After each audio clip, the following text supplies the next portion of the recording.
नमस्कार, मैं हूं सीमा। आप न्यूज़ फॉर नेशन देख रहे हैं। दिवंगत सांसद शहाबुद्दीन की पत्नी हिना शहाब को राज्यसभा ना भेजे जाने से नाराज उनके समर्थकों ने जैसे ही हिना शहाब के घर का रुख किया और हिना शहाब ने मीडिया के सामने यह कहा कि हमारे जितने भी चाहने वाले लोग हैं या साहिब को जितने भी जानने वाले लोग हैं उनके साथ मैं मीटिंग करूंगी, उसके बाद आरजेडी में रहना है या नहीं ये निर्णय होगा।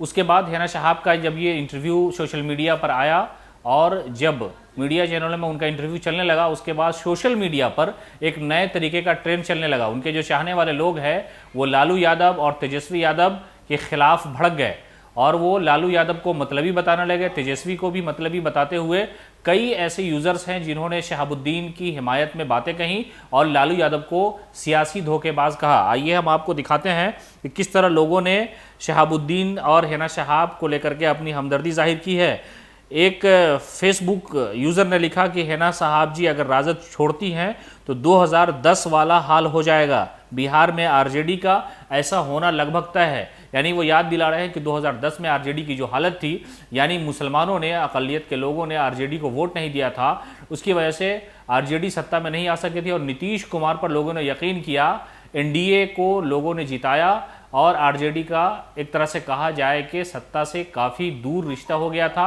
और ये इसलिए हुआ था कि उस वक्त के जो मुसलमान थे उन्होंने लालू यादव से नाराज़गी का इजहार करते हुए नीतीश के फेवर में वोट दिया था। इसी तरह एक दूसरे यूज़र ने लिखा कि बाबू बड़ा न भैया सबसे बड़ा रुपया, बाप नंबरी बेटा 10 नंबरी। राज्यसभा चुनाव को लेकर के कई इस तरह के ऐसे सोशल मीडिया पर ट्वीट से लेकर के फेसबुक पोस्ट है। एक दूसरे शख्स ने लिखा कि शहाबुद्दीन का परिवार पार्टी का सिपाही भी नहीं, चौकीदार बने और आपका बाल बच्चा राज्यसभा और विधानसभा, ये नाइंसाफ़ी है। इस परिवार की सियासी असर को ख़त्म करने की ये साजिश की जा रही है।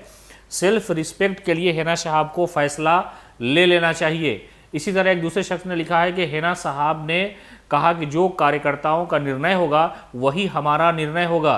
तो इस तरह से लगातार हिना शहाब के प्रेस कॉन्फ्रेंस के बाद जो है उनके चाहने वाले लोग, चाहे वो आरजेडी से जुड़े हुए हो या शहाबुद्दीन के चाहने वाले लोग हैं, वो लगातार हिना शहाब के जो बागियाना तेवर है उसके बाद से अपनी ज़बानें खोल दी हैं। एक दूसरे शख्स ने लिखा कि खबर है कि हिना शहाब राजद छोड़ सकती हैं। यदि ऐसा होता है तो राजद को विचार करने की ज़रूरत है और राजद का बहुत बड़ा सियासी नुकसान हो सकता है। उन्होंने अपनी राय देते हुए ये लिखा कि मुझे लगता है कि यदि हिना शहाब राजद छोड़ती हैं तो वो जदयू का दामन थामेंगी और फिर से मुसलमानों का झुकाव जदयू की तरफ बिहार में हो जाएगा। तो कुल मिलाकर ये कहा जा रहा है कि हिना शहाब ने जो एक शोषा छोड़ा है कि बिहार में जितने भी हमारे जानने वाले लोग हैं, दिवंगत सांसद शहाबुद्दीन के चाहने वाले लोग हैं, उनकी एक मीटिंग बुलाने वाले हैं और इस मीटिंग के बाद फैसला लिया जाएगा कि मैं खुद राजद में रहूंगी या नहीं रहूंगी। हालांकि लालू प्रसाद यादव, तेजस्वी या तेज प्रताप की तरफ से कोई प्रतिक्रिया हिना शहाब के प्रेस कॉन्फ्रेंस में नहीं आई है।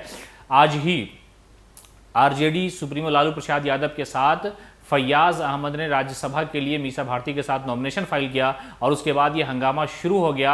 हिना साहब ने साफ तौर पर कहा कि जो हमारे लोग, यानी हमारे कार्यकर्ता, हमारे चाहने वाले लोग कहेंगे वही फैसला मैं भी लूंगी। उसके बाद सोशल मीडिया पे लोगों ने कहा कि अगर आरजेडी हिना साहब के साथ ये कर सकती है तो आरजेडी का भी वही हाल होगा, वही दुर्गति होगी जो 2010 में हुआ था। यानी नीतीश कुमार के साथ, एनडीए के साथ लोग चले जाएंगे। जो मुसलमान है बिहार का, जो शहाबुद्दीन के चाहने वाले लोग हैं, वो उनको वोट करेंगे और आरजेडी को सियासी नुकसान उठाना पड़ेगा। इसी तरह की खबरों के लिए आप बने रहें न्यूज़ फॉर नेशन के साथ।